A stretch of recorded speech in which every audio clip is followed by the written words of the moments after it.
అయ్యా. ప్రతిదినము ఆశ్చర్యమైన రీతిలో మమ్మల్ని పోషిస్తున్న దేవా, మా నాయకుడు అయిన తండ్రి, మా యజమానుడా, నీకు స్తోత్రములయ్యా. స్తోత్రముగా నువ్వు కృప చూపుతున్నావయ్యా, నీకు స్తోత్రములు. యేసయ్యా నీకు స్తోత్రములు. దయాళుడా మీకు స్తోత్రములు. కనికరపూర్వం కలిగిన దేవా స్తోత్రములు. మాకు చాలిన దేవా స్తోత్రములు. ప్రభువా ఆశ్చర్యకరుడవై మా జీవితంలో ప్రతిరోజు ఆశ్చర్యకారులు జరిగిస్తూనే ఉన్నావయ్యా. నీ కొందనాలు తండ్రి. నీదే సంకల్పమే, నీ ప్రేమే మమ్మల్ని ధైర్యపరిచింది ప్రభువా జీవితంలో నిలబడడానికి. తండ్రి నీకు స్తోత్రములు. ప్రభువా దేవా, ఉదయకాల సమయం ముందు నిన్ను చూడాలని నా హృదయమంతా ఆశపడుతుంది ప్రభువా. నిన్ను చూడాలయ్యా. నన్ను దర్శించండి ప్రభువా, నన్ను అభిషేకించండి ప్రభువా అని అడుగుదామండి. ఆశగా కలిగిన ప్రాణాన్ని దేవుడు తృప్తిపరచదేవుడు. దేవా, ఈ మొదటి నెలలో మొదటి దినాన నీ సన్నిధిలో చేరడానికి కృప చూపావు ప్రభువా. ఈ జూన్ మాసములో ఈ నెలంతా కూడా ప్రభువా నన్ను కాపాడండి, నీ క్షేమమునివ్వండి, నన్ను దీవించండి, నన్ను అభిషేకించండి ప్రభువా అంటూ ఆయన వైపు చూద్దాము. నిజమైన దేవుడు అయ్యా, నాకు జయమునివ్వండి ప్రభువా. నా చేపట్టి మీరు మాత్రమే నడిపించండి ప్రభువా. మీరే నా ఆధారమయ్యా, మీరే నా పోషకుడు ప్రభువా. నువ్వు తప్ప నాకెవరు లేరయ్యా. నువ్వు ఒక్కడివే నమ్మదగిన దేవుడు ప్రభువా. నీకు స్తోత్రములు.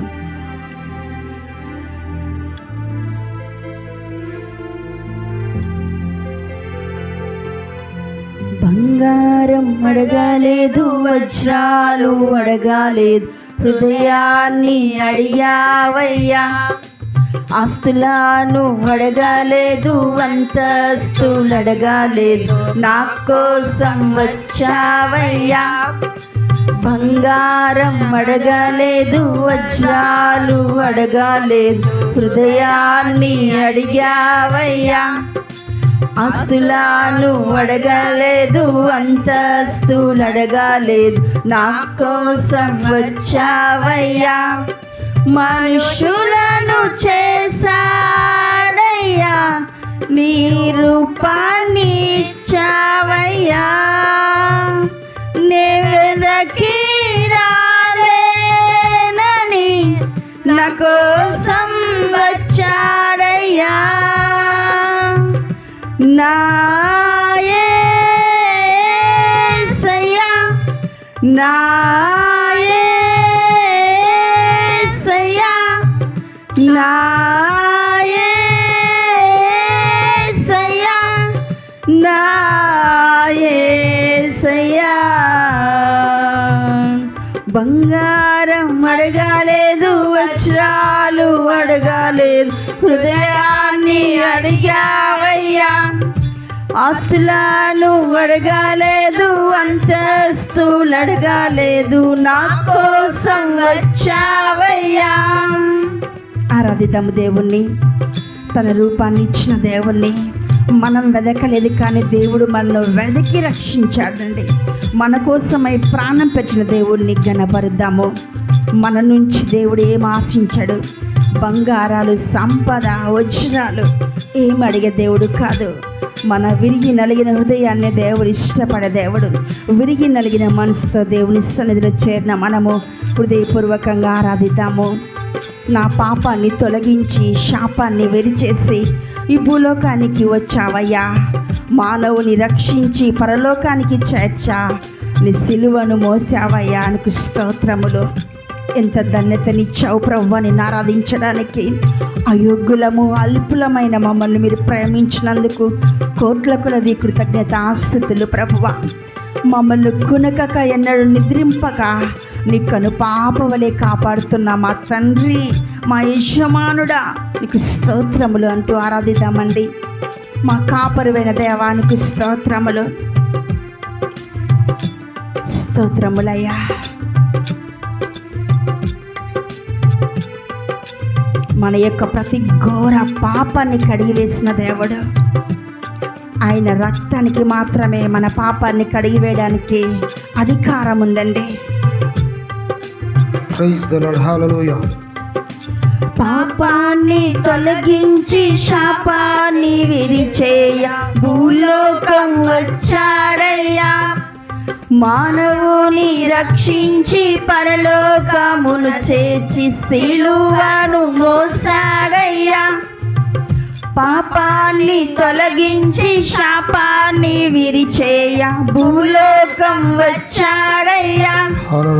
మానవుని రక్షించి పరలోకమును చేర్చి సిలువను మోసాడయ్యా.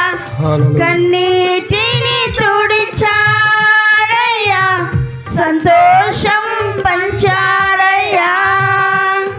నెమ్మదికి రాలేనని నా కోసం వచ్చాడయ్యా.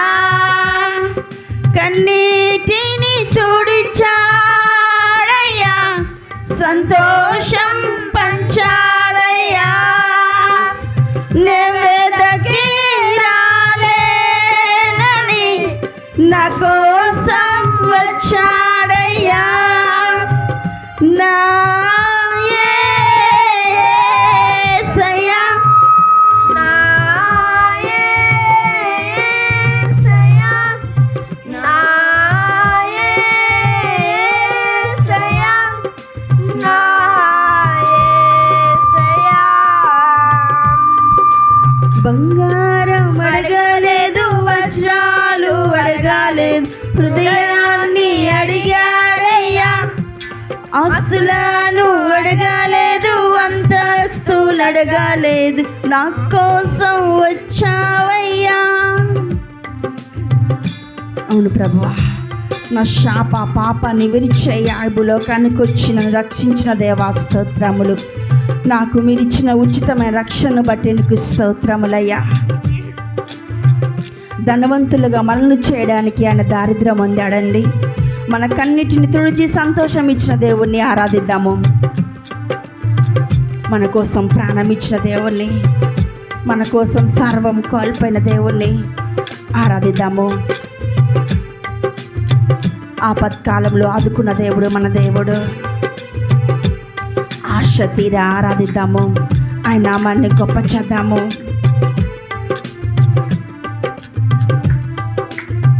యేసయ్యా, నీ కృప నాకు చాలయ్యా. నీ కృప లేని క్షణము నేను ఊహించలేను నా జీవితంలో ప్రభువా. రక్షణను అందించి రక్తాన్ని చిందించి మోక్షాన్ని ఇచ్చాడయ్యా. ధనవంతులుగా మనలను చేయ దారిద్ర్యముందాడయ్యా. రక్షణను అందించి రక్తాన్ని చిందించి మోక్షాన్ని ఇచ్చాడయ్యా. ధనవంతులుగా మనలను చేయ దారిద్ర్యముందాడయ్యా. కన్నీటిని తుడిచాడయ్యా, సంతోషం పంచాడయ్యా. నెమ్మదికి రాలేనని నా కోసం వచ్చాడయ్యా. కన్నీటిని తుడిచాడయ్యా, సంతోషం పంచాడయ్యా. నెమ్మదికి రాలేనని నా కోసం వచ్చాడయ్యా. నా యేసయ్యా, నా యేసయ్యా, నా యేసయ్యా, నా యేసయ్యా. బంగారం అడగలేదు, వజ్రాలు అడగలేదు, హృదయాన్ని అడిగాడయ్యా. ఆస్తులను అడగలేదు, అంతస్తులు అడగలేదు, హృదయాన్ని అడిగాడయ్యా. బంగారం అడగలేదు, వజ్రాలు అడగలేదు, హృదయాన్ని అడిగాడయ్యా. ఆస్తులను అడగలేదు, అంతస్తులు అడగలేదు, నా కోసం వచ్చాడయ్యా. స్తోత్రములయ్యా. నా ప్రాణమైన యేసయ్యా, నా జీవమైన దేవానికి స్తోత్రములు ప్రభువా. నేను వెదకి రాలేనని నన్ను వెదక్కుంటూ వచ్చి మమ్మల్ని రక్షించావయ్యా. మా కోసమై ప్రాణం పెట్టిన దేవుడు తండ్రి. నీలా ప్రాణం పెట్టే దేవుడు ఎవరున్నారయ్యా? నీలా రక్షించేవారు ఈ లోకంలో ఎవరున్నారు ప్రభువా? నువ్వు ఒక్కడివే గొప్ప దేవుడివై మా జీవితాలను ప్రేమించి తృణీకరించబడిన మా జీవితాలను, అర్హత లేని ఏ మంచి లేని మా జీవితాలను ప్రేమించినందుకు స్తోత్రములు ప్రభువా. ఈరోజు మేము నీ సన్నిధిలో ఉన్నామంటే నీ కృప, నీ ప్రేమ, నీ కనికరం మాత్రమే తండ్రి. నీకు స్తోత్రములు. మీరు చేసిన మేలను ఉపకారములు తలపోసుకుంటూ హృదయపూర్వకంగా నిన్ను ఆరాధించే భాగ్యమునిచ్చావు, నిన్ను ఆరాధించే అదృష్టాన్ని ఇచ్చావు తండ్రి. నీకు స్తోత్రములయ్యా. మీరు చేసిన మేళ్ళకు ఉపకారములకు నేను ఏమిచ్చడం తీర్చుకోలేక విరిగి నలిగిన మనసుతో స్తుతి ఆరాధన నీ పాదముల యొద్దనే సాగిలపడుతూ కృతజ్ఞతాస్తుతులు చెల్లిస్తున్నాము మా తండ్రి. ఆమేన్. ఆమేన్. వాక్యం కొరకై ప్రార్థన చేసుకుందాం. దేవుడు మనందరితో మాట్లాడినట్లుగా, హృదయం అనే పలుకల మీద దేవుడు తన మాటలు ముద్రించినట్లుగా, వాక్యపు వెలుగులో దేవుడు మనందరితో నడిపించినట్లుగా, దయగల దేవుడి దినమందు మన ఆత్మకు కావలసిన బలమైన ఆహారాన్ని దేవుడు అనుగ్రహించినట్లుగా ప్రార్థన చేసుకుందాం. మన మధ్యలో ఉన్న సహోదరుడు మైకల్ అన్న వాక్యం కొరకై ప్రార్థన చేస్తారు. మమ్మల్ని మిక్కిలిగా ప్రేమించుతున్న మా ప్రియ పరలోకపు తండ్రి, నీ ఘనమైన శ్రేష్టమైన నామానికి వేలాది వేల స్తుతులు స్తోత్రములయ్యా. అయ్యా, మమ్మల్ని ప్రేమించి చక్కబెట్టి నిన్ను ఆరాధించుటకు నువ్వు చూపిన మహాకృపను బట్టి నీకు స్తోత్రములయ్యా. విధేయత కలిగి బ్రతుకుటకు నువ్వు చూపుతున్న మహాకృపను బట్టి నీకు స్తోత్రమయ్యా. వచ్చిన సంఘం అంతటితో నీ వాక్యము ద్వారా మాట్లాడి నీకు మహిమకరంగా బ్రతుకుటకు కృపయు జ్ఞానమును మాకు దయచేయమని యేసు నామమున ప్రార్థిస్తున్నాను తండ్రి. ఆమేన్. ఆమేన్. దయచేసి అందరూ కూర్చునండి.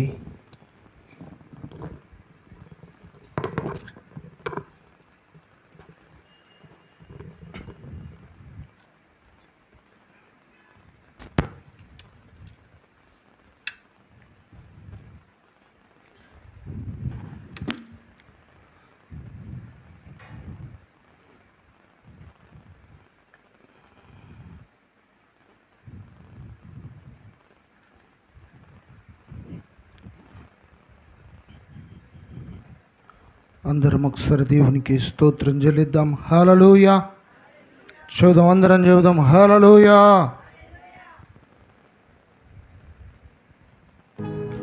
సమస్త విధములైన మహిమ, ఘనత, ప్రభావములు మన ప్రభు అయిన యేసు క్రీస్తుకు మాత్రమే చెల్లునుగాక. చూద్దాం ఆమేన్. చారోచిన సంగమంతటికి మన ప్రభును రక్షకుడైన యేసు క్రీస్తు నామమందు నా యొక్క హృదయపూర్వకమైన వందనాలు తెలియజేస్తూ ఉంటున్నాను. ప్రియ దేవుని బిడ్డలారా, కొంతసేపు దేవుని మాటలు మనం ధ్యానం చేసుకుందాం. పరిశుద్ధ గ్రంథంలో నుండి 125వ కీర్తన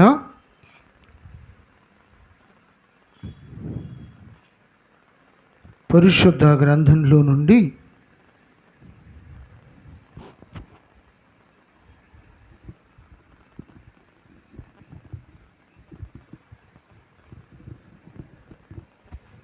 125వ కీర్తన పేజ్ నంబర్ 521.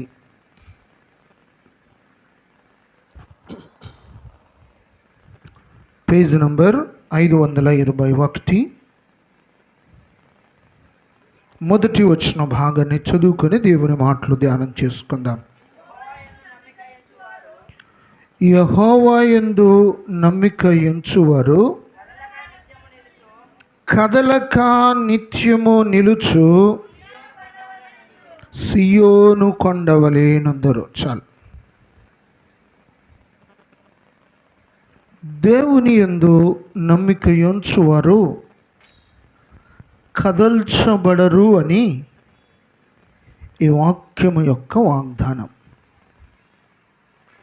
ఎవరైతే దేవుని యందు నమ్మిక ఉంచుతారో వారు నిత్యము నిలుచు సియోను కొండవలెనుందురు. ఈ సియోను కొండ యెరూషలేములో ఉన్న ప్రాంతం. ఈ యెరూషలేములో ఎన్ని యుద్ధాలు జరిగాయో ఏది కూడా విడువకుండా మరి మొదటి శతాబ్దము వరకు గ్రంథస్థం చేయబడ్డాయి. 4000 సంవత్సరాలలో జరిగిన యుద్ధాలన్నీ కూడా ప్రతి యుద్ధములో ఎంతమంది సైన్యం వచ్చింది, ఎన్ని రథాలు వచ్చాయి, ఎందరో రాజులు యుద్ధము చేయటానికి వచ్చారు, ఏ దేశపు రాజులు యెరూషలేము మీద యుద్ధము చేశారు అన్న సంఘటనలు పరిశుద్ధ గ్రంథమందు స్పష్టంగా గ్రంథస్థం చేయబడ్డాయి. ఆ మొదటి శతాబ్దం తరువాత మరలా ఇశ్రాయేలు దేశము ఏ రాజుల చేత యుద్ధం చేసిందో కూడా వ్రాయబడ్డాయి. ఐగుప్తు దేశపు రాజులు యుద్ధం చేశారు, యెరూషలేము పట్టణము నిలిచి ఉన్నది. సిరియా దేశపు రాజులు యుద్ధం చేశారు, యెరూషలేము పట్టణము నిలిచి ఉన్నది. బబులోను దేశపు రాజులు యుద్ధం చేశారు, యెరూషలేము పట్టణము సియోను కొండను కదల్చలేకపోయారు. పారసీక దేశపు రాజులు యుద్ధం చేశారు, యెరూషలేము పట్టణాన్ని సియోను కొండను కదల్చలేకపోయారు. ఎంతమంది సైన్యాధిపతులు యుద్ధము చేసినా, ఎన్ని రాజ్యాలు యుద్ధానికి వచ్చినా, ఎందరి రాజులు యుద్ధమందు ప్రావీణ్యత గలవారైనా యెరూషలేము పట్టణము సియోను కొండ నిలిచి ఉన్నది. ప్రియ దేవుని బిడ్డలారా, దేవుని యందు నమ్మిక ఉంచువారు ఎన్నరూ కదల్చబడరు. Those who trust in the Lord are like Mountain Zion. ఎవరైతే దేవుని యందు విశ్వాసం ఉంచుతారో వారు కదలని సియోను కొండవలె నిలిచి ఉందరు. Cannot be moved. పరిస్థితులు ఏవైనా కూడా సియోను కొండను కదల్చలేదు అన్న మాటను మనం చూస్తూ ఉన్నాం. ఈరోజు మన జీవితాల్లో కూడా ఎన్ని యుద్ధాలు, ఎన్ని పోరాటాలు మనం ఎదుర్కొనను కూడా పడిపోకుండా నిలిచి ఉండాలి అంటే నీవు నేను దేవుని యందు నమ్మిక ఉంచు వారమై ఉండాలి. ఒక మంచి యుద్ధ సైనికుణ్ణి నేను ఈరోజు మీకు జ్ఞాపకం చేస్తాను. మీ అందరికీ బాగా తెలుసు దావీదు గురించి, అయినా మరొక మారు జ్ఞాపకం చేస్తాను. 62వ అధ్యాయము కీర్తనల గ్రంథము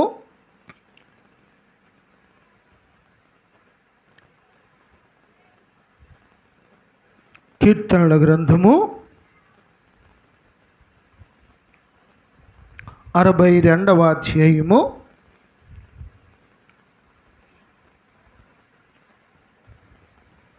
2వ వచనాన్ని ఒక్కసారి మనం చదువుకుందాం. ఆయనే నా ఆశ్రయ దుర్గము, ఆయనే నా రక్షణకర్త, ఎత్తైన కోట ఆయనే, నేను అంతగా కదిలింపబడెను. దావీదు జీవితంలో ఎదురైన పోరాటం చాలా భీకరమైనది. 16వ ఏటనే ఎలుగుబంటితో పోరాడవలసిన పరిస్థితి. అంటే మన బిడ్డలు 9th 10th చదువుతున్న వయసులో బాధ్యత గలవాడై తన ఇంటి యొక్క గొర్రెల మందనంతటిని కూడా అరణ్యంలోనికి తీసుకుని వెళ్ళి మేపుతూ ఉన్నాడు. మనమైతే అలా చూస్తామో మన పిల్లలను, అమ్మో వద్దమ్మా నువ్వు చదువుకోమ్మా. ఇక తండ్రులు మరింత గారాబం చేస్తున్నారు ఇప్పుడున్న బిడ్డలను. చేదు మేమ చేస్తా, నువ్వు పడుకో. ఎంతకాలం చేయిస్తారో మరి అలాగూ తండ్రులు అందరూ చెప్పాలి, బిడ్డలున్న తల్లులు అందరూ ఆన్సర్లు చెప్పాలి నాకు ఇప్పుడు. అలా ఎంతకాలం పడుకోమంటారు? అమ్మకైతే చేయొద్దు, అత్తకైతే చేయమని అర్థమా? చెప్పండి. 16వ ఏట వందలాది గొర్రెలను ఒక్కడు తీసుకుని వెళ్ళి రోజుల తరబడి అరణ్యంలో ఉండి ఉన్నది తిని, ఎవరైనా ఇంటి దగ్గర నుండి తెలిసిన వారు అమ్మ పంపిన ఆహారాన్ని తిని బ్రతకాలి. దావీదు యొక్క పరిస్థితి. ఇలాంటి పరిస్థితుల మధ్యన ఒక గొప్ప పోరాటం చేయవలసిన పరిస్థితి ఎదురైంది. ఎలుగుబంటిని చూస్తేనే పారిపోతారు. అడవులలో నివాసం చేసేవారిని కానీ, మరి అడవులతో సంబంధం కలిగిన బిడ్డలను కానీ మనం చూస్తే ఎలుగుబంటి కనపడగానే అక్కడి నుండి పారిపోతారు.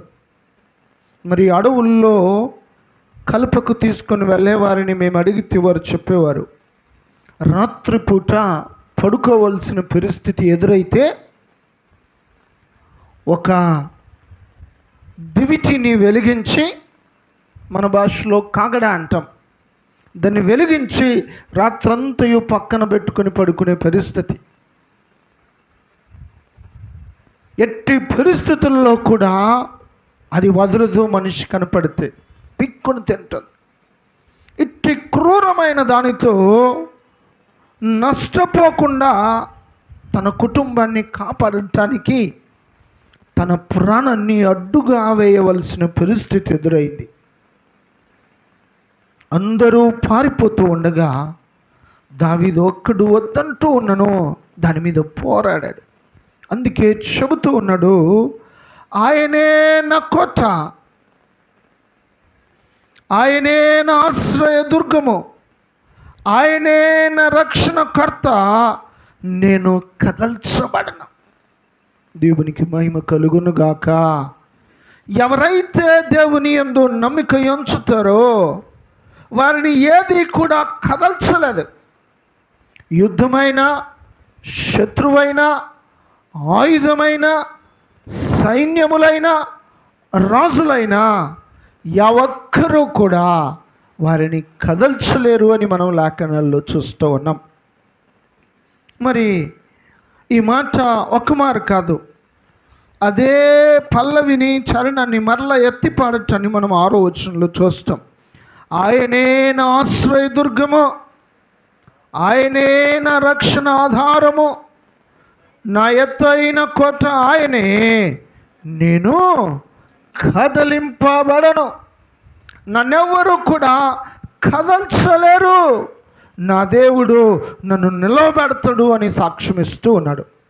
ఉదయకాల సమయమందు నా ప్రియ దేవుని బిడ్డలారా, ఎన్ని ప్రతికూలమైన పరిస్థితులు ఎదురైననో దావీదును దేవుడు నిలవబెట్టాడు.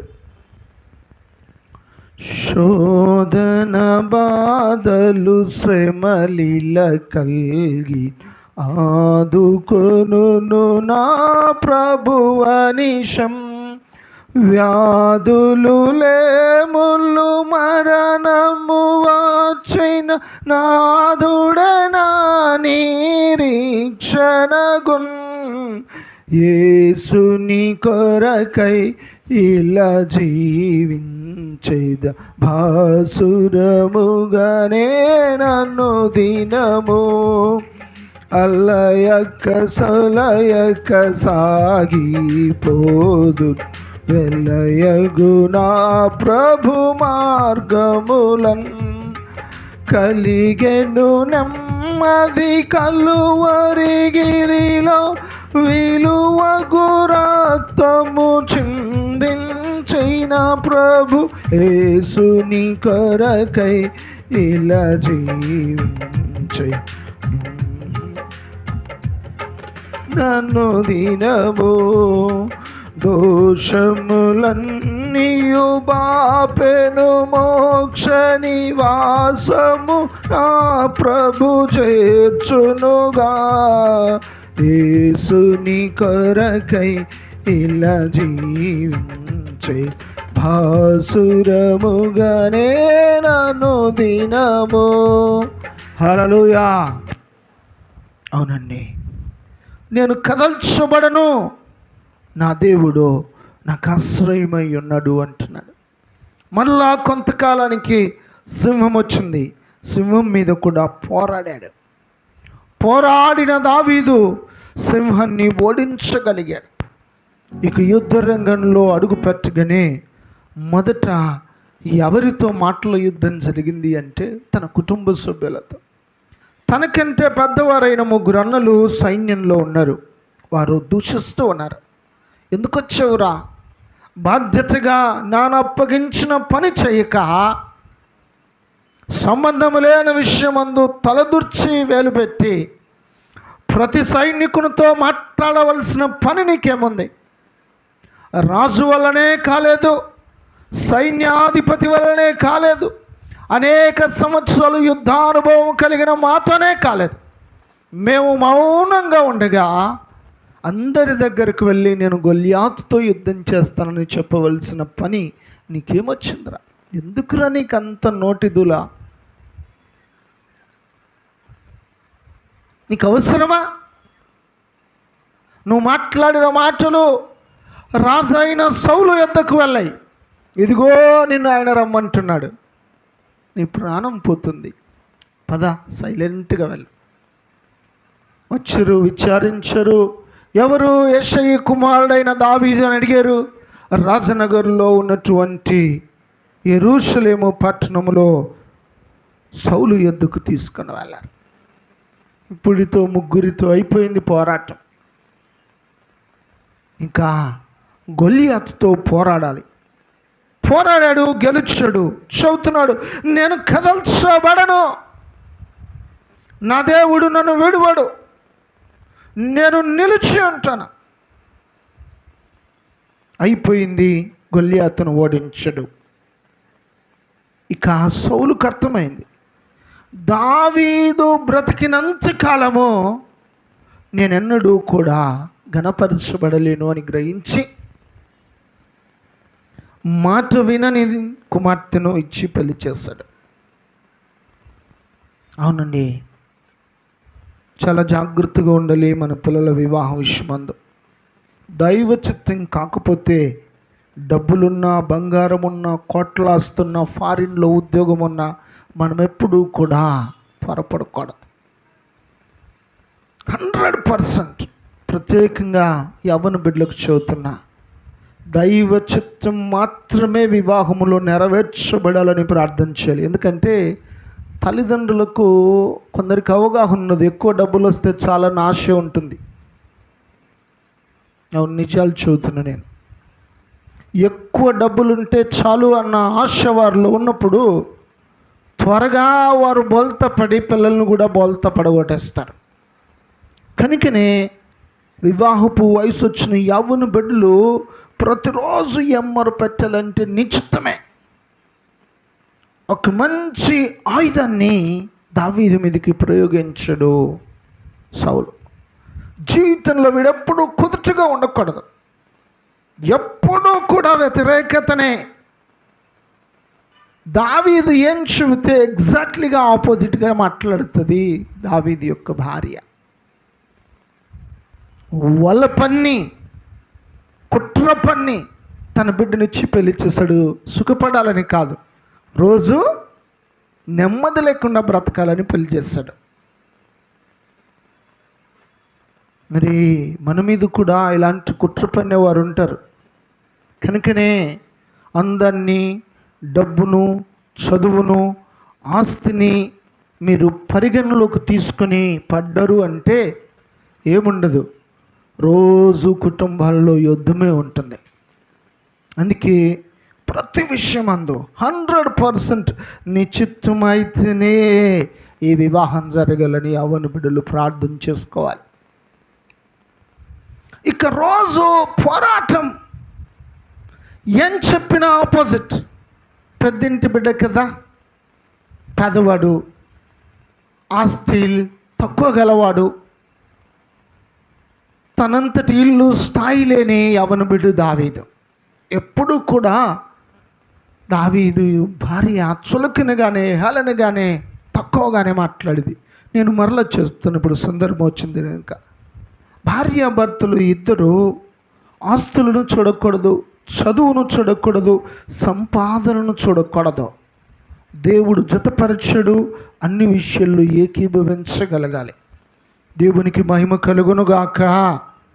ఉద్యోగం ఎవరు చేసినా, చదువు ఎవరిది పెద్దదైనా, కుటుంబాల్లో ఆస్తిపాస్తులు ఎవరివి ఎక్కువ తక్కువైనా వీటి గురించి ఆలోచించక ఏక శరీరము అన్న సంగతి గుర్తెరిగి అన్ని విషయాల్లో భార్యాభర్తలు ఏకీభవించాలి. నేను ఒక మాట చెబుతా, ఏక శరీరం ఎవరైనా అవుతారు, అయితే ఏక మనస్సు గల వారై ఉండటే గొప్ప ఆశీర్వాదం. హల్లెలూయా. నిజం. భార్యాభర్తలైన తర్వాత కలుస్తారు, పిల్లలు పుడతారు, ఒకే శరీరం. అది గొప్ప విషయం కాదు.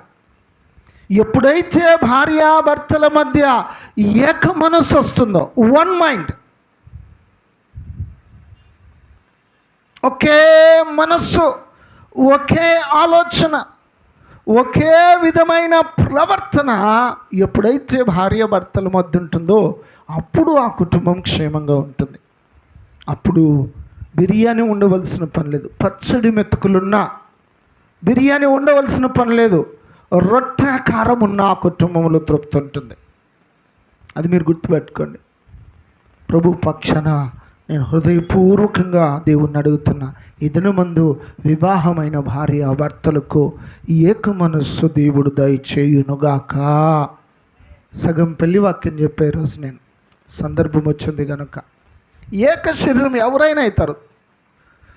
నరహంతకులైనా, వ్యభిచారులైన, దొంగలైన, త్రాగుడుబోతులైన ఒకటే పిల్లలుగా అంటారు. అది ఏక శరీరం.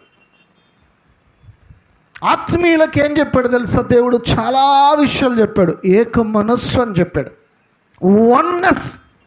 ఏ విషయంలోనైనా భార్య సరే అంటే భర్త కాదు అనడు, భర్త సరే అంటే భార్య ఎప్పుడు కాదని చెప్పదు.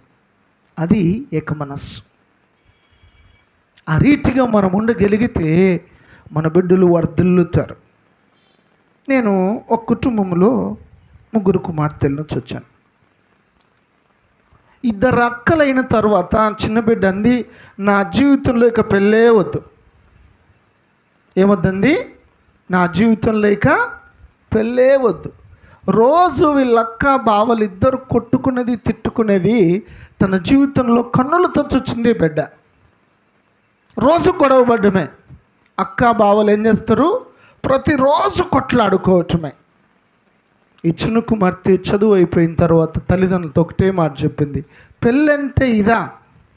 అంటే రోజు కొట్టుకోవడం, తిట్టుకోవటం, తన్నుకోవటము, గొడవ పట్టము, అలగటము, ఏడవటము, వండుకున్నవి బయటపడేయడమే పెళ్ళైతే నాకు వద్దండి. అంటే ఈ బిడ్డ అదే చూసింది. ఎందుకు? ఆ 2 అక్కలకు పిల్లలు పుడితే ఎత్తుకొనటానికి ఈ అమ్మాయిని ఆ ఇంటికి పంపారు ఈ తల్లిదండ్రులు. ఆ ఇంటికి పంపారు. పెద్దక్కకు పిల్లలు పుడితే పెద్దక్క ఇంటికి, రెండవ అక్కకు పిల్లలు పుడితే రెండొక్క ఇంటికి. ఇక చదువుకున్నప్పటి నుంచి పై చదువులు అయిపోయేంత వరకు రోజు ఏం చేస్తుందంటే వీళ్ళ మధ్యన తగువులు చూచింది. చూచి అమ్మా నాన్న పిలిచి, అమ్మా నీ వివాహపు వయసు వచ్చిందంటే నమస్కారం పెట్టింది అమ్మా నాన్నకు. నాకు పెళ్ళే వద్దు. ఎందుకు వద్దమ్మా నీకు పెళ్ళి? ఇదిగో 2ని చూసే కదా, పెద్దక్కను బావును, చిన్నక్కను బావును కల్లారా చూసాను. అమ్మో ఇంత గొడవ, ఇంత రచ్చ ఉంటుందా పెళ్ళంటే? అది నాకు వద్దు. నీకు అర్థమవుతున్నాయి నేను చెప్పే మాటలు. ఏక శరీరముగా ఎవరైనా ఉండగలరు. ఏక మనస్సు కలిగిన వారే ఆత్మీయులు, భార్యాభర్తలు. దేవునికి మహిమ కలుగునుగాక. ఇద్దరూ దేవుణ్ణి ఆరాధించే కుటుంబాల్లోనే ఉండారు. ఎవరు? సౌలు బిడ్డ అయిన మీకాలు, యెష్షయి కుమారుడైన దావీదు. త్యాగం కలిగిన కుటుంబంలో నేను దేవుని కొరకు నిలవబడతానన్న ఒకరు, ఇదిగో నా ఇంటిలో 3 కుమారులు యుద్ధంలో ఉండవని మరొకరు. అయితే ఈ ఇరువురి యావన బిడ్డల మధ్యన ఏం లేదు అంటే వివాహమైన తర్వాత ఎక్కడ కూడా సఖ్యత లేని పరిస్థితి. రోజు పోరాటమే. అయినా నిలవబడ్డాడు. ఒకటైతే నేను చెప్పగలను, ప్రపంచంలో ఎవరితోనైనా యుద్ధం జయించగలమేమో, కానీ భార్యాభర్తల మధ్య యుద్ధములో ఎవరూ జయించలేరు. ఇది చాలా భయంకరమైన యుద్ధం. దీన్ని ఆపిన వారు జ్ఞానవంతులు. దేవునికి మహిమ కలుగునుగాక. కొట్లాడితే ఇక ప్రయోజనం లేదు. జయించగలిగితే ప్రార్థనతోనే జయించాలి. జ్ఞాపకం ఉంచుకొని మనం ఎంతకాలమైన గొడవ పడితే చివరికి నేను చెప్తున్నా, మన పిల్లలు కూడా అదే చెప్తారు, పెళ్ళొద్దు తల్లి నాకంటారు. మన బిడ్డలు కూడా అదే చెప్తారు, దయచేసి నా పెళ్లి చూపులు చూడొద్దండి అంటారు. ఇది మన సాక్ష్యం అయితే వాల్యూ ఉండదు. ఒకవేళ వాళ్ళు వచ్చిన తర్వాత కూడా అత్త మామలుగా మనం గొడవపడే స్థితిలో ఉంటే మొదటి విలువ వీళ్ళకుండదు ఇక ఏ ఇంటికి ఇచ్చినా. ఇది చాలా ప్రాముఖ్యమైన విషయం. కనుకనే యవ్వన కాలమందు ఏక శరీరంగా ఉండటం దీవెనకరము. అంతకంటే ఆశీర్వాదకరం ఏమిటి అంటే ఈ ఏక మనస్సు గలవారై ఉండుట ఆశీర్వాదకరం. సరే ప్రియ దేవుని బిడ్డలారా, భార్యతో కూడా పోరాటమే. భార్యతో పోరాటంలో కూడా రోజు ఏమన్నా కూడా సహిస్తూ భరిస్తూ పడిపోకుండా నిలిచిపోయాడు దావీదు. దేవునికి మహిమ కలుగునుగాక. ఆయనే నా కోట, ఆయనే నా రక్షణాధారము, ఆయనే నా ఆశ్రయ దుర్గము, నేనెన్నడూ కూడా కదల్చబడను. దేవునికి మహిమ కలుగునుగాక. నన్ను ఎలుగుబంటి కదల్చలేదు, నన్ను సింహము కదిలించలేదు, నన్ను శత్రువులు కదిలించలేదు, నన్ను కుటుంబ సభ్యులు కదిలించలేరు, నన్ను బంధువులు కదిలించలేరు. అంత గొప్ప సాక్ష్యం అండి. కారణం ఏంటంటే నేను మనుషుని కాదు నమ్ముతున్నది, నేను ఎవరిని నమ్ముతున్నా? మీ అందరికీ బాగా తెలుసు కదా, 118వ కీర్తనలో ఏముంటుంది? మనుషులు నమ్ముట కన్నా రాజులు నమ్ముట కన్నా. అది నాకు గుర్తొచ్చిన తర్వాత మొదటి ప్రధానమంత్రి ఇందిరాగాంధీ. నేను పుట్టే సమయానికి ఇందిరాగాంధీ దేశానికి ప్రధానమంత్రి. కొంతకాలానికి ఇద్దరు మరలా అయ్యారు. వారిద్దరు అయిన తరువాత ఇందిరాగాంధీ కుమారుడైన రాజీవ్ గాంధీ ప్రధానమంత్రి అయ్యాడు. ఆయన తరువాత విపి సింగ్ ప్రధానమంత్రి అయ్యాడు. ఆయన తరువాత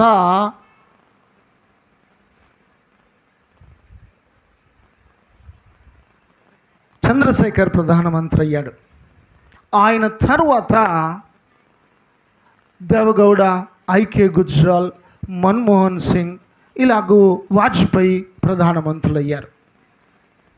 నేను ఫరో బ్రతికించుకోలేకపోయాడు, దావీదు బ్రతికించుకోలేకపోయాడు, సౌలు కూడా తన కుమారుని బ్రతికించుకోలేకపోయాడు. ఇది మనుషుల స్థితి. తన బిడ్డనే బ్రతికించలేనోడు దేశాన్ని ఏం బ్రతికించగలడు? నిజమే కదా. అంటే ఎందుకు దేవుని మీద మాత్రమే నమ్మిక ఉంచాలో మీకు చెప్తున్నా. హ్యూమన్స్ ఎంత పెద్దవారైనా వాళ్ళ లిమిటేషన్స్ కొంత మాత్రమేనని మీరు జ్ఞాపకం ఉంచుకోండి. కనుక మనం ఎల్లప్పుడూ కూడా దేవుని యందు మాత్రమే నమ్మిక ఉంచాలి. దేవునికి మహిమ కలుగునుగాక.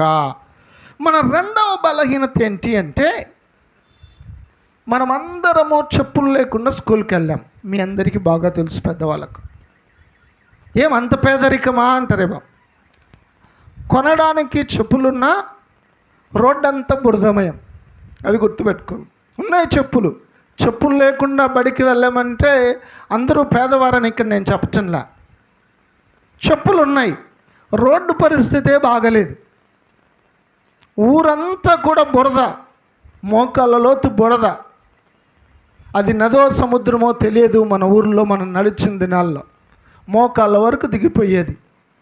ఎప్పుడన్నా స్టైల్గా చెప్పులు వేసుకొని పోతే హవాయి చెప్పులు అవి అప్పుడే వచ్చే కొత్తగా పేరగానని. అది ఒకటి పోతుంది, ఒకటి బయటకు వస్తుంది.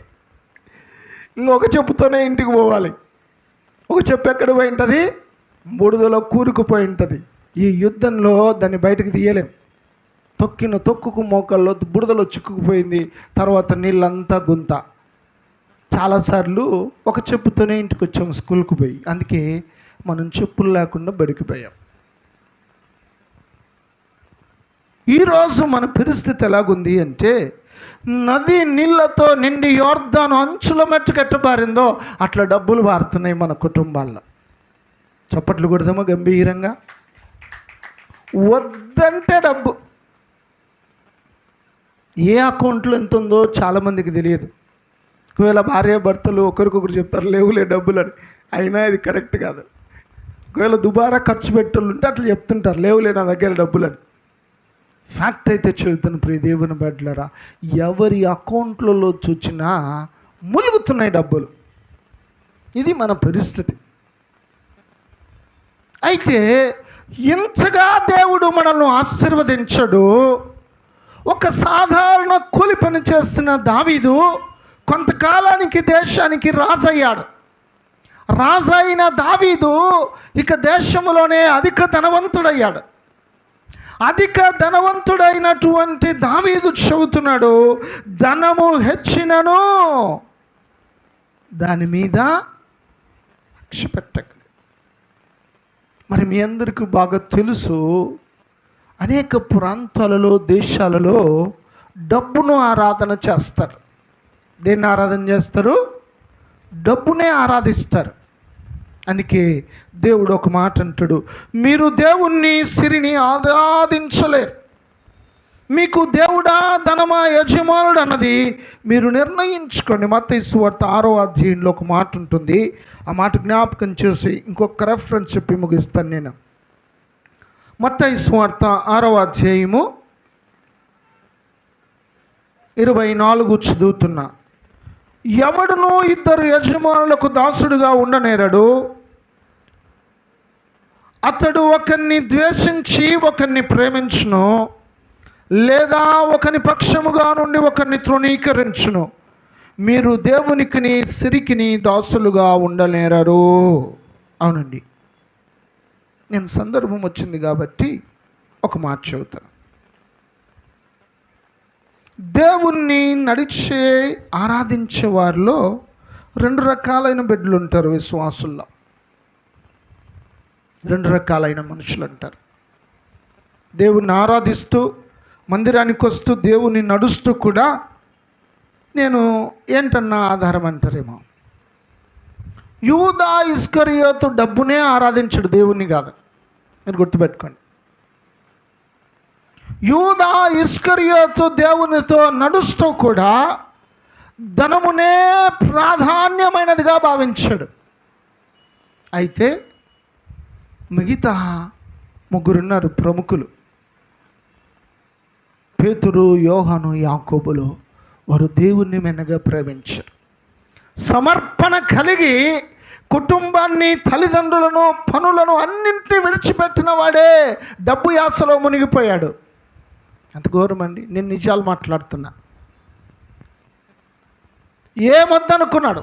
పెళ్ళొద్దనుకున్నాడు, తల్లిదండ్రులు వద్దనుకున్నాడు, ఊరు వద్దనుకున్నాడు, బంధువులు వద్దనుకున్నాడు, స్నేహితులు వద్దనుకున్నాడు. అందరినీ వద్దు, దేవుడే కావాలని చాలా ఉజ్జీవంతో దేవుని వెంబడించాడు.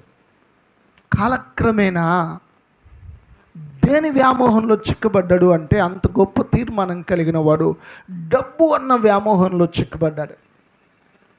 దేవుణ్ణి విడిచిపెట్టాడు. నాకు అర్థమవుతున్నాయని దేవుని మాటలు. ఇక కొందరున్నారు, వారికి డబ్బు కాదు దేవుడు కావాలి. దేవునికి మహిమ కలుగునుగాక. ఎవడునో 2 యజమానులను సేవింపనేరడు. 2 యజమానుల్లో ఒకరిని తృణీకరించి ఒకరిని ప్రేమిస్తారు. మరి ఈరోజు ధనము నీ యజమానుడైతే నువ్వు దేవుణ్ణి ప్రేమించలేవు. ఇది నిజం. నువ్వు ధనానికి ప్రయారిటీ ఇవ్వని బిడ్డవైతేనే నువ్వు దేవుణ్ణి ప్రేమించగలగవు. నేను ముగిస్తూ ఉన్నా. మనుష్యుడు దేవుణ్ణి ఆరాధిస్తూ 2 విషయాల్లో దేవుని యందు నమ్మిక ఉంచకపోవటానికి 2 కారణాలు. ఘనమైన బలమైన వ్యక్తిని చూచినప్పుడు నమ్మటం, ధనము హెచ్చించినప్పుడు ఆత్మీయంగా డైల్యూట్ అయిపోవటం. ప్రభు పక్షాన నేను మీకు మనవి చేస్తూ ఉన్నా, నీవు నేను కదల్చబడకూడదు అంటే మనము దేవుని యందు నమ్మిక ఉంచే వారమై ఉండాలి. మీ అందరికీ బాగా తెలుసు, ఈ మధ్య కొన్ని వారాల కిందటనే మనం వాక్యాన్ని ధ్యానం చేస్తాం. ఇదిగో ఈ నా మాటలు విని వాటి చొప్పున చేయువాడు బండ మీద ఇల్లు కట్టుకున్న బుద్ధిమంతుణ్ణి పోలియుండును. వాన కురుసును, వరదలు వచ్చును, గాలి విసిరి ఆ ఇంటి మీద కొట్టెను. అది బండ మీద కట్టబడిన ఇల్లు గనుక అది కూలిపోలేదు, అది కదల్చలేకపోయింది. గాలి, తుఫాను, వరద ఏది కూడా ఆ ఇంటిని పడగొట్టలేకపోయింది. ప్రభు మరొక గుంపు గురించి చెప్పారు. ఇదిగో ఈ నా మాటలు విని వాటి చొప్పున చెయ్యని వాడు బుద్ధిహీనుని పోలియుండును. వాన కురుసను, వరదలు వచ్చును, గాలి విసిరి ఆ ఇంటి మీద కొట్టెను, అది కూలిపోయాను. వినోదన్న వాళ్ళు ఒకసారి నెల్లూరులో ఉన్నప్పుడు నిన్ను రమ్మంటే మరి వెళ్ళాను.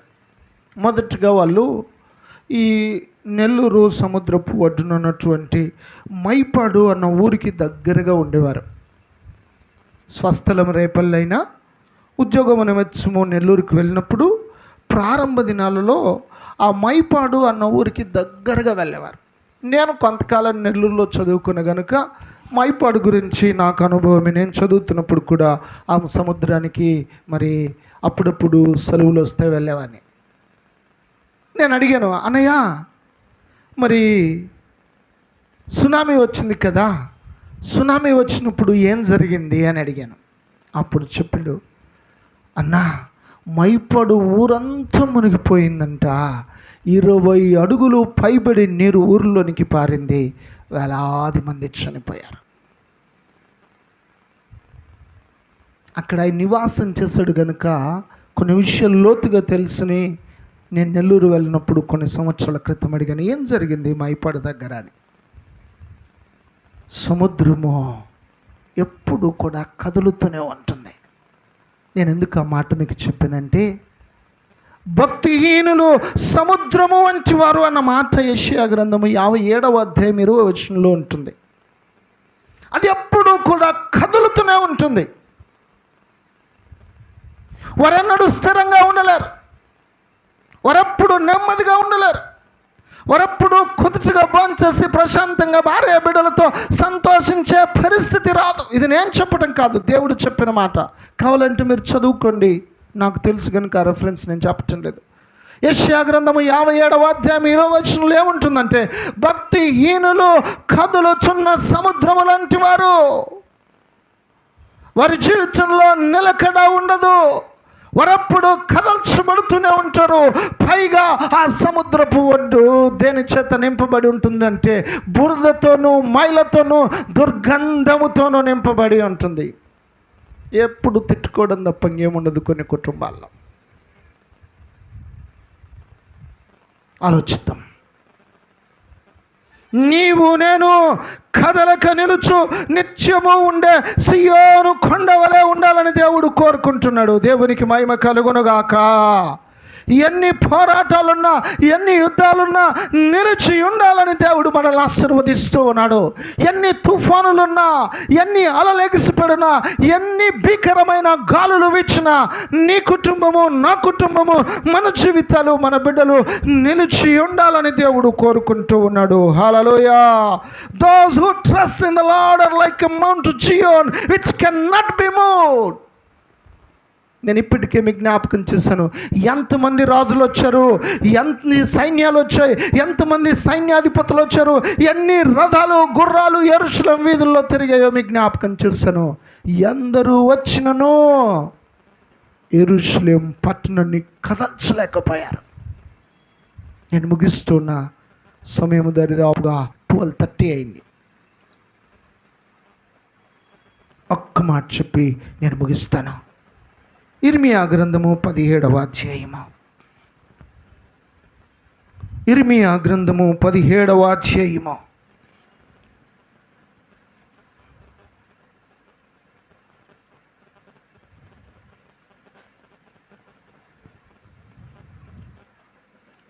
ఇర్మియా గ్రంథము 17వ అధ్యాయము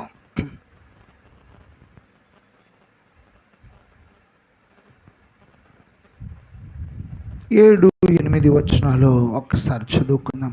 పేజ్ నంబర్ 642, ఇర్మియా గ్రంథము 7-8 వచనాలు చదువుకుందాం. యెహోవాను నమ్ముకొనువాడు ధన్యుడు, యెహోవా వానికి ఆశ్రయముగా నుండును. వాడు జలముల యొద్ద నాటబడిన చెట్టు వలె నుండును. అది కాలువల వేరన దాని వేళ్ళు తన్నును. వెట్ట కలిగినను దానికి భయపడదు. దాని ఆకు పచ్చగా ఉండును.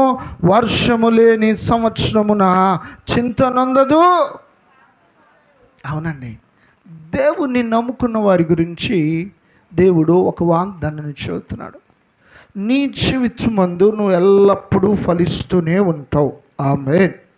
చప్పట్లు కొడదాం గంభీరంగా. దేవుణ్ణి నమ్ముకుంటే మన జీవితాల్లో దేవుడిచ్చిన ఆశీర్వాదం ఏంటి అంటే, కదల్చబడము. పరిస్థితులు ఏవైనప్పటికీ కూడా మన జీవితాలు పచ్చగా ఉంటాయి. ఇప్పుడు తొలకరు వర్షం కురవకు మునుపు చెట్లన్నీ ఎలాగుంటాయి? ఎండిపోయి ఉంటాయి. ఇప్పుడు మీరందరూ చింత చిగురు పప్పు తిన్నారు కదా, ఎట్లుంది చింత చిగురు? తిన్న వాళ్ళు ఎవరైనా ఉన్నారా? అంత టేస్ట్ ఉన్న వాళ్ళు వచ్చారు. ఇప్పుడు చింత చిగురు కాలం అయితే ఫంక్షన్లో చింత చిగురు పప్పు పెడుతున్నారు. మామిడికాయ కాలం అయితే మామిడికాయ పప్పు పెడుతున్నారు. అవునండి, ఫంక్షన్లో అప్పుడు కాలం పోయింది. మన లెక్క గోంగూర పప్పు తిని జర్రని జారిపోయే రసం దాగొచ్చే పరిస్థితి లేదు. ఏ సీజన్లో ఉంటే ఆ సీజన్ ఫుడ్ పెడుతున్నారు ఇప్పుడు, ఏ ఫంక్షన్కి వెళ్ళినా కానీ. అలాంటి పరిస్థితి ఉంది. వెజిటేరియన్లో చూస్తే ఇలాంటి టేస్ట్లు ఉన్నాయి. ఇక నాన్ వెజ్లో మనకంటూ ఇంకా చెప్పనక్కర్లేదు. ఎప్పుడు చికెన్ అని సాగు కొడుతున్నాం. గ్రీన్ చికెన్ అని ఒకడు అంటాడు, ఎల్లో చికెన్ అని ఒకడు అంటాడు, బ్రౌన్ చికెన్ అని ఒకడు అంటాడు. ఏం వండుతున్నారో మనకు తెలియదు. ఒకడు దమ్ అంటాడు, ఒకడు దుమ్ము అంటాడు. ఒకే చికెన్కు 100 రకాలు పెట్టాము. ఇప్పుడు బొంగులో చికెన్ అంట మావాడు చెప్తున్నాడు. ఇది పెద్ద హేళనకరంగా మాట్లాడుకుంటున్నవి. ఇప్పుడు అదొక టేస్ట్ రెసిపీ అయింది బొంగులో చికెన్ అనేది.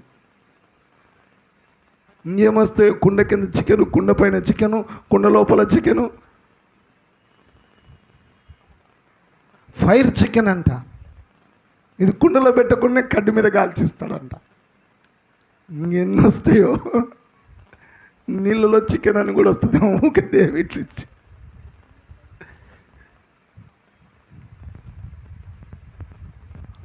మన జీవితాలు ఫలభరితంగా ఉండాలని కోరుకున్నాడు. దేవునికి మహిమ కలుగునుగాక. ఎందుకు గవర్నమెంట్ ఉద్యోగానికి అంత క్రేజీ ఉంది? ఎందుకంత క్రేజ్ ఉంది? 90 ఏళ్ళు వచ్చినా డబ్బులు ఇస్తూనే ఉంది వాళ్ళు అక్కడ పనిచేసినందుకు గవర్నమెంట్. 90 ఏళ్ళులేమ్మా ఇంకా చాలే నీకు పెన్షన్ అనలే. రూల్స్ అట్లున్నాయి. నీకు 90 కాదు 110 వచ్చినా తీసుకుపోమ్మా మా దగ్గర డబ్బులు, నీ అవని కాలం ముందు మా దగ్గర ఉద్యోగం చేసేవని. మరి ఈ దేవుడు ఎంతటి మహోన్నతుడు! చప్పట్లు కొడదామా? ఈ దేవుడు అంతటి మహోన్నతుడు. అప్పుడప్పుడు రిటైర్డ్ ఎంప్లాయీస్ నాతో కలిస్తే మాట్లాడుతుంటారు, మాకు డిఏ పెంచలే ఇంకా. వాళ్ళు గొడవ పడుతుంటారు, మాకు గవర్నమెంట్ డబ్బులు ఇవ్వకుండా ఎగరగొడుతుంది అని కంప్లైంట్ ఇస్తున్నారు. దాని అర్థం అది, మాకు అలవెన్సులు రావాల్సినవి యాడ్ చేయకుండా మా డబ్బులను కట్ చేస్తున్నారు అని చెబుతున్నారు. ఒకవేళ గవర్నమెంట్ అయినా నీ డబ్బులు కట్ చేస్తుందేమో, కానీ ఈ దేవుడు నిన్ను బహుగా దీవించాలని కోరుకున్నాడు. హల్లెలూయా. ఆయన యందు నువ్వు నమ్మిక ఎంచితే వర్షముతో నిమిత్తము లేకుండా, ఎండలతో నిమిత్తము లేకుండా, నదిలోని నీళ్లతో నిమిత్తము లేకుండా, నీటి ప్రవాహముతో సంబంధము లేకుండా సమృద్ధిగా మనల్ని దీవించే దేవుడు ఆయన. దేవునికి మహిమ కలుగునుగాక. నేను ముగిస్తున్న ఉదయకాల సమయమందు ఎవరైతే దేవుని యందు నమ్మిక ఉంచుతారో వారన్నడూ కూడా కదల్చబడరు, నిత్యము నిలుచు సియోను కొండ వలె ఉంటారు. దావీదు అంటున్నాడు, ఆయనే నా ఆశ్రయదుర్గము, ఆయనే నా కోట, ఆయనే నా రక్షణ ఆధారము, నా జీవితములో నేను కదల్చబడలేదు.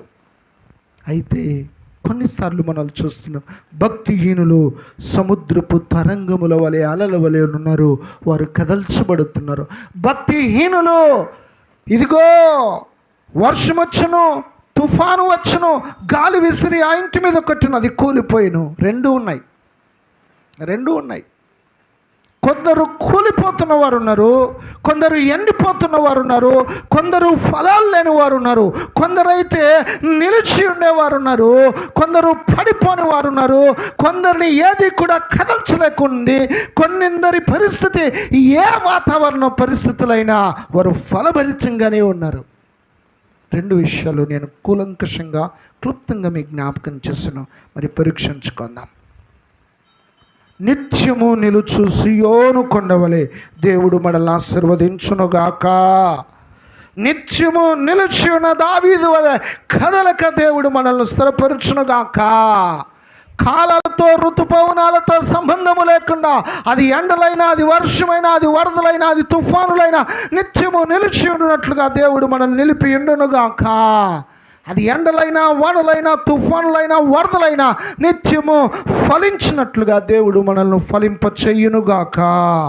దేవుడి కొన్ని మాటలు మనందరి వినికిడిలో దీవించి ఆశీర్వదించునుగాక. ఆమేన్.